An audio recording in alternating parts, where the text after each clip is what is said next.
Good morning south Andaman ব্লগে সবাইদের welcome জানাচ্ছি। আবারও চলে আসলাম নতুন একটা ভিডিও নিয়ে। আশা করি ভিডিওটা আপনাদের কাছে ভালো লাগবে। তো আজকে দেখুন এই যে গ্রিলটা এখনও খোলা হয়নি, এইখান থেকেই আমি ভিডিওটা আজকে শুরু করলাম। তো উঠেছি একটু লেট হয়ে গেছে, এই কারণেই গ্রিলটাও লক আছে। তারপরে চলে আসলাম কিচেনে। তো রাতে এখানে আমি চানা ভিজিয়ে রেখেছিলাম, তো এখন সিদ্ধ করব। তো কুকারে বসিয়ে দেবো সিদ্ধ। তো সিদ্ধ হতে হতে আমি হলরুমে চলে আসছি। জামা কাপড়টা আয়রন করা হয়নি, স্কুলের ইউনিফর্ম, তো এই সময়টা আয়রন করে নেব। তার সঙ্গে আমার স্নান করতে হবে, তো আগে আয়রনটা করে নিই, তারপরে স্নান করলাম। তারপরে চলে আসলাম ছুটে কিচেনে এসে এই যে সিদ্ধ করে রেখেছি চানাটা, তার সঙ্গে আলুটাও ভেজে নিয়েছি। এখন এই যে টমাটার পেস্ট দেব, আর এখানে আদা বাটা, একটু পেঁয়াজ দিয়েছি, তার সঙ্গে একটু রসুন ইউজ করেছি। তো সমস্ত মশলাগুলি এখন ভালো করে ভেজে নিলাম। তারপরে কিছু গুঁড়ো লঙ্কা যেমন জিরে, ধনে আর একটু চানা মশলা, তার সঙ্গে নুন দিয়ে এখন ভালো করে ভেজে নিচ্ছি মশলাটা। আবারও যে গুঁড়ো মশলাটা আছে ওটা ভাজা হয়ে গেছে প্রায়।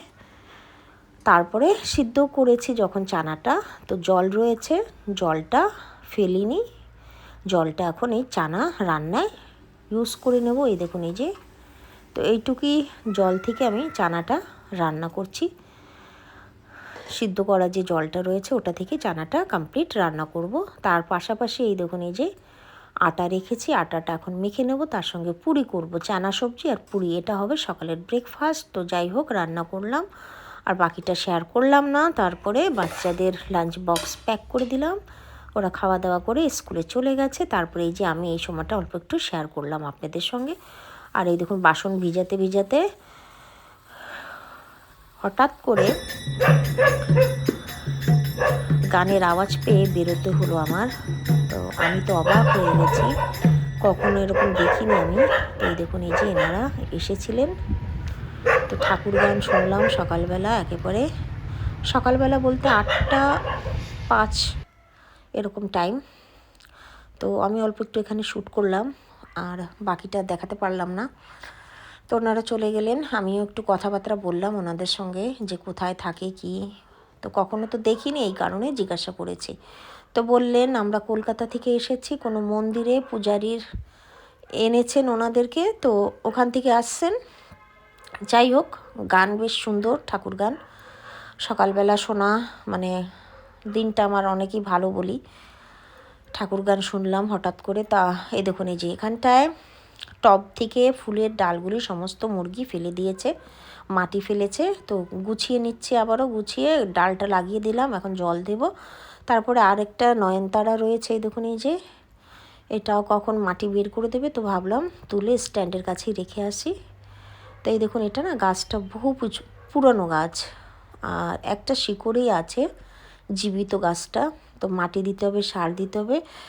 তো এই করছি, পুরনো গাছগুলি তুলে তুলে আবারও নতুনভাবে লাগাচ্ছি। তো এই দেখুন এই যে এখানেও জবা গাছ, এই যে ফুল আসছে, ছোট্ট একটু জবা গাছে সুন্দর ফুল ফুটেছে, নামটাও তেমন, মিনি জবা। তো এর একটা যদি গাছ না গামলায় লাগানো হয় না, তো ঠাকুর পুজো দেওয়ার সময় যে ফুলটা, যাদের মাটি নেই সামনে, তো ওই সমস্ত বাড়িতে লাগালে ঠাকুর পুজো দেওয়ার ফুলটা হয়ে যায়, আর সবসময় ফোটে গাছে ফুল 12 মাস। তো এই দেখুন এখন আমি এখানে ঝাড় দিচ্ছি। তো ঝাড় দেওয়ার পরে জামা কাপড় রয়েছে, সেগুলি মিলতে হবে। তার সঙ্গে কিচেনে তো দেখালামই, বাসন জমে আছে, তার সঙ্গে কিচেনের সেলফ পরিষ্কার করা, তার পাশাপাশি গ্যাস স্টোভেও আটার গুঁড়ি পড়েছে পুরি বানানোর সময়, সেই সমস্ত রান্নার সময় তেল ছিটে আছে। তো এই যে চলে আসলাম, বাইরের কাজটা সেরে নিয়েছি, এখন বাসনগুলি মেজে ধুয়ে নেব।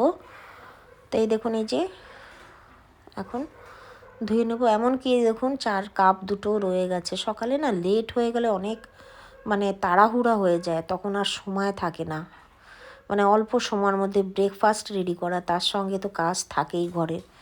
তো সমস্ত যাই হোক এখন মেজে নেব, ভালো করে মেজে ধুয়ে নেব। তারপরে এই যে কুকারটাও হয়ে গেছে।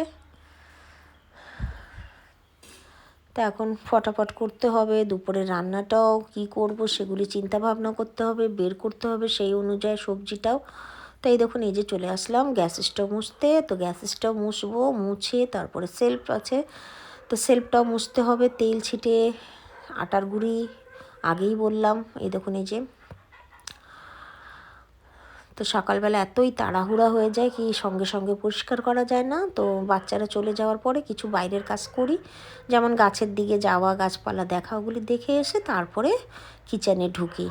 তো এই দেখুন এই যে মোছা প্রায় হয়ে গেছে, এখন সবজিটাও বের করতে হবে। তো আমি এখন সবজিগুলি বের করেছি। দেখুন এই যে বের করে, ভেন্ডিটা কাটা হয়নি, শুধু কুঁদরু কেটেছি, আলু কেটেছি। তো আজকে ছোট ছোট চিংড়ি মাছ রয়েছে, সেগুলি দিয়ে এই যে রান্নাটা করব। তো এখানে চিংড়ি মাছটাও নুন হলুদ দিয়ে ভেজে রেখেছি, ভেজে না মেখে রেখেছি সরি। তো এই দেখুন এখন ভাজা করছি। তো এই যে এখন দিয়ে দিলাম তেলে চিংড়ি মাছ দিয়ে একটু হালকা ভেজে নেব। তারপরে দেখুন তেলে সেই ভাজা চিংড়ি তুলে নিলাম, তারপরে যতটুকু তেল ছিল তেলে দিয়ে দিলাম ফোড়নে জিরে আর একটু পেঁয়াজ কুচি। তো পেঁয়াজটা ভাজার পরে এই যে আলু কেটে রেখেছিলাম সেগুলি একটু নাড়াচাড়া করে ভাজবো। তো অল্প একটু সময় আলুটা দিয়ে নাড়াচাড়া করে ভেজে নেব, তারপরে দেব ভেজে রাখা চিংড়িটা। তো এই সময়টা এই যে আলু ভাজার সময় এখানে নুন হলুদ তার সঙ্গে লঙ্কা গুঁড়ি আর কিছু কাঁচা লঙ্কা দিলাম। এখন এই যে ভেজে রাখা চিংড়িটা দিয়ে দিচ্ছি, এটা দিয়ে একটু নাড়াচাড়া করব। তারপরে এই যে কেটে রাখা কুঁদরু দিয়ে দিলাম, তারপরে সামান্য একটু জল দেব, দিয়ে ঢেকে রাখবো। তারপরে ঝোল অনুযায়ী আবারও জল দিয়ে দেব, গরম হচ্ছে জলটা, তো গরম জল রেখে দেব। তারপরে যতটুকু ঝোল চাই নামিয়ে নিলাম। তারপরে ভেন্ডি ভাজা রয়েছে। তো আশা করি ভিডিওটা আপনাদের কাছে ভালো লেগেছে। ভালো লাগলে ভিডিওটা লাইক করবেন, কমেন্টসে জানাবেন ভিডিও কেমন হয়েছে, আর চ্যানেলটাকে অবশ্যই সাবস্ক্রাইব করে দেবেন। আবারও আসবো নতুন একটা ভিডিও নিয়ে।